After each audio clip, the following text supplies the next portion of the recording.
In 2020, a great disaster cut off many suburban bus lines. Their connection lines went from all-day everyday service to weekday rush hour only, and many did not make it. Transjakarta's regional lines were also crippled. There was a moment where the T11 ran only once every half hour off peak, despite high demand, resulting in major overcrowding issues. The S11 got shortened from Terminal BSD, a bus stop with thousands of people living within walking distance, to some random dead supermarket far from anyone's homes. The B11 and B21 got shortened from Tosari and Grogol to Cawang, and that's the one that survived. The S41 still remains in deep slumber, held hostage by bureaucracy, and maybe because this line has a history of not being liked by local angkot lines. In 2025, a new governor vows to save us suburbanites from car dependency. His first act, the S61, connecting Alam Sutera with Block M. It wasn't some expensive and limited jet connection or Royal Tram service. It ran all day, every 10 to 20 minutes. It used BRT shelters, and it cost just 3,500 rupiah to ride. This was then followed by Vida Bekasi Cawang, Pik 2 Blok M, Sawangan Lebak Bulus, Bogor Blok M, and Bekasi Duku Atas. Let's try all of them and rank them in a tier list.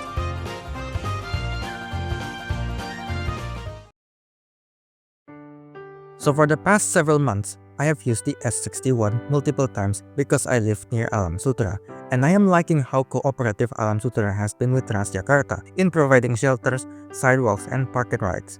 Maybe they watched Jakarta Suburbs Tier List Part 1 and decided that they don't want to be in F tier anymore. I think this line is brilliant because Alam Sutera is not just houses, but it also has offices, 2 malls, 3 universities, and countless restaurants. This means that even off-peak, there's a lot of demand for tourists, university students, and those whose jobs do not follow a 9-to-5 schedule.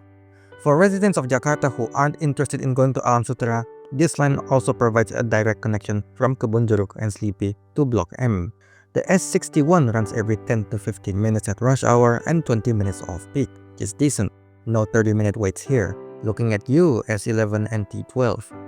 I've ridden this line end-to-end. It takes about 80 minutes to cross the 30-kilometer distance between Flavor Place and Block M Terminal, which works out to an average speed of 23 kilometers per hour, which is not great for a line that spends most of its time in a highway.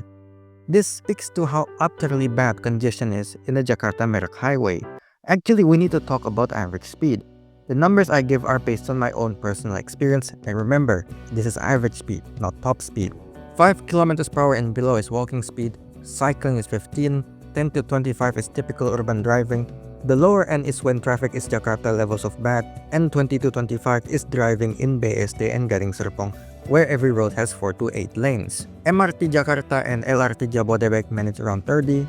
Most KRL lines, with the exception of the Tanjung Priok line, manage anywhere from 36 to 45. For regional bus lines, the number we're looking for is 30. Ones that manage over 35 feel really quick, while ones between 20 to 30 feel slow but still within limits. If this number drops below 20, then we have a problem, because not only is this line slower than city driving, it fails the BRT standards minimum requirement. Also, this review isn't 100% objective. Some lines might register a high average speed, but that may be because I only rode the highway section of the line. Now back to the S61. I do have 2 very minor concerns about this line. Number 1, it doesn't stop at Kino Tower, at least on the way to Jakarta. And number 2, I'm genuinely questioning if this is the fastest way to get from Alam Sutera to Block M, especially after Corridor 13 got re-extended back to CBD Ciledug. Alam Sutera residents could also just take the T16 angkot to Ciledug, walk a couple hundred meters to CBD Ciledug, and board Corridor 13, which goes to Block M. Yes, Ciledug is in a state of perpetual congestion and you need to do one transfer, but it is technically the shorter route. And once you pass Petukangan the Massive, you're free from all congestion. Well, maybe that's a future video idea. Anyway, this is an A tier. Today, we are going to experience the legendary congestion of Sawangan and then go to one of the most car-centric suburbs in Greater Jakarta. Now, because it's Sunday and neither Transjakarta or Damri wants to run their Gading Serpong Lebak Bulus lines off-peak and on weekends, I'm forced to drive to Cisau, then take the train to Kebayoran, then Corridor 8 to Lebak Bulus, which to this day still suffers from you being stuck in the bus for an unnecessarily long time just to get off the bus in Lebak Bulus. So, first impressions of the D41. The highway section is pretty quick. The frequency is every 20 minutes and the bus is decently full. Most if not all seats are taken, but there's usually less than 5 standing passengers. But speaking about speed, just before leaving the highway, this line was averaging at 38 kilometers per hour and a top speed of 79. That's as quick as the KRL Bogor line. Things, however, fell apart as soon as we left the highway. The time it took to travel the 2.3 kilometers between the highway exit and Sawangan terminal is 30 minutes, which works out to an average speed of just 4.6 kilometers per hour. That's walking speed, and it brings down this line's average end-to-end speed to just 20 kilometers per hour, which is terrible for a highway-going line, but it technically still meets the BRT standards minimum requirements. But seriously, Sawangan's congestion needs to be studied. On the way back, I measured the average speed again, but just between exit Tol Desari and Fatmao at the MRT station, and I got a pretty decent number of 39. Again, well beyond the BRT standards minimum requirements and faster than some train lines. The route layout is also a no-brainer. Connect densely populated Sawangan with Cilandak, a district of Jakarta with lots of offices, and the MRT which goes to Jakarta's main CBD. However, remember what I said about Corridor 8's queues. Yeah, that is a bit of a problem as this bus can also get stuck behind Corridor 8 or well in this case 6H buses. So you will think that with all these problems I'm gonna hate this line. No, I actually love this line. The section between Fatmawati and exit Tol Desari is ruthlessly efficient, and if I live in Sawangan, hopefully not, I can see myself using this line daily. B tier. After sacrificing my time to the apocalyptic congestion of Sawangan, I have decided to go to a place with significantly wider roads. And to do that, I'm taking the T31 from Senayan Bank DKI. Unfortunately, I just missed the T31, but this gives me an opportunity to see how frequent this line is, and I am impressed. I waited for only 8 minutes. That's pretty good for a regional bus line, especially on a Sunday. It took 32 minutes to travel the 21 kilometers between Senayan Bank DKI and Food Street Pantai Indah Kapuk, and the bus managed a top speed of 73 kilometers per hour. This all works out to an average speed of 40 kilometers per hour. Getting off the bus, I quickly realized that Agung Sedayu learned how to build sidewalks from Sumarekon. After wondering to myself how one developer single-handedly built the best and worst piece of pedestrian infrastructure in the same city, I returned also using the T31. This time from Pantai Maju to Petamburan, and while average speed is down to 37 thanks to long dwell times as many people were boarding and of course the awful congestion in the highway entrance, the bus did manage a top speed of 130 kilometers per hour, which is faster than every single rail line in Greater Jakarta with the exception of the Whoosh. When it comes to the T31, I think this is also a no-brainer. Massive demand both weekday and weekend in both directions, and a whole lot faster than the notoriously slow 1A, A tier. This is me from last week. I went to Block M at rush hour to see how bad things are on Platform 5, and where did everyone go? Where's the lines of people spilling into the basement? Okay, now day 2. It was about 10:30 AM when I arrived in Pasar Santa, and I proceeded to wait 20 minutes for the bus to arrive. I thought the P11 ran every 15 minutes. Fortunately, the bus did arrive. Unfortunately, I did not get a window seat. The bus was then driven at a very leisurely pace, most of the time only going between 60 to 70 kilometers per hour. This is a problem because meanwhile the Bogor line is doing 80 while also practically doing a B line from Jakarta to Bogor. The bus then proceeded to make stops in Cibubur, Citerep, Sentul North, aka the one at the racetrack, and Sentul South, aka the touristy one. It then reaches Bogor City, more specifically Botani Square. The numbers say a trip time of 1 hour 18 minutes, an average speed of 42 kilometers per hour, and a top speed of 84. Those speeds above 75 were rarely sustained. Immediately, I see multiple problems. The section of Bogor line from Cawang to Bogor has an average speed of 45, combined with the fact that it runs every 5 to 10 minutes as opposed to the P11s every 15 to 20, 10 if you're lucky. Then using this line end-to-end simply doesn't make sense, unless the Bogor line train derails. Oh wait. However, this line is amazing if you're not riding end-to-end because all the in-between stops are far from the Bogor line. On the way back, I calculated the average speed between Cibubur Junction and Tegal Mampang, and I got an average speed of 42. which is quite a lot faster than the LRT, running mostly parallel to the section of this line. Though then again, I did do this trip in the evening, while everyone else was going the other direction. Also be warned, traffic in Cibubur is awful. It took 15 minutes just to exit the highway.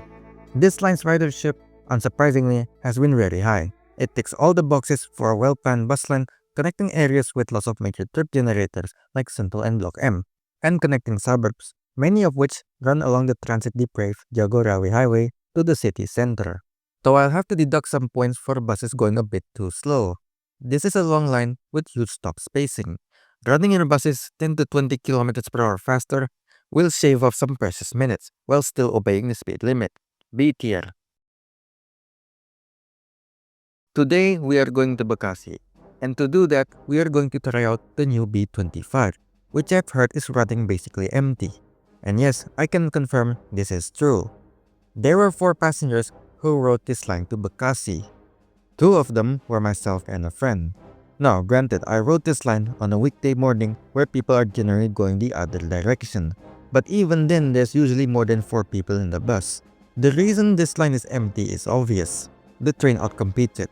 Sudirman Bekasi Timur by train takes 40 minutes. Under light traffic conditions, it takes 47 minutes for the bus to go from Duku Atas to Melati Cutmutia. And there have been reports of trip times of around 1 hour when traffic is heavy. This works out to an average speed of 33 km per hour, which is good most of the time, but not when you're directly competing with the Cikarang line. However, while thinking about solutions on how to fill up these empty B25 buses on the gloriously empty Becakayu Highway, the solution passed by in front of me. We need to convert Becakayu Highway into a BRT line and connect safe BRT shelters to the surprising number of major trip generators that line the highway, like the 2 metropolitan malls and Borobudur University. Remember that there was a planned elevated BRT line in the place that's now the Becakayu Highway. Considering that the highway has 6 lanes, 1 lane in each direction can become dedicated BRT lanes.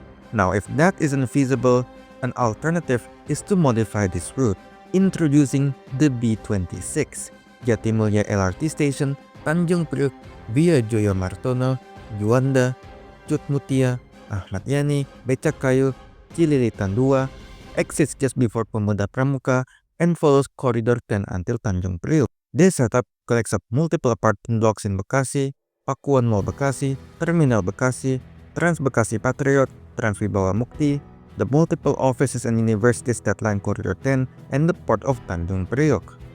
But in its current state, the road layout is problematic. You know, people tend to flock to bus lines that can give regional travel all day every day, every 20 minutes on modern air-conditioned buses for just 3,500 rupiah. It usually takes like 2 days for such a line to become known and therefore packed with passengers. The fact that this isn't happening with the B25 signals that there's something wrong with this line. C tier. After a break in Pakuan Mall Bekasi and a ride on Bekasi's Trans Patriot, we tried the B41. And without any competing rail lines nearby, we can see that the bus has most of its seats taken. Though the AC gave me a shower and along Cipendawa Baru there was a nasty smell that filled the bus. And the bus got stuck in traffic in Jati Asih. But when it comes to service, this line is alright. It took 44 minutes to travel the 22 kilometers between Vida Bekasi and Cawang Central, which works out to an average speed of 30 kilometers per hour and recorded top speed of 73. Of course, some of the bus stops like Simpang Cipendawa look like a miserable place to stand for 20 minutes. At least there's tree cover. Route layout makes sense, connecting densely populated southern Bekasi with a transit interchange that also has a big university. This line is also well integrated with Transpatriot, B tier. Check out this map I made, which has my suggestions on regional and highway bus lines.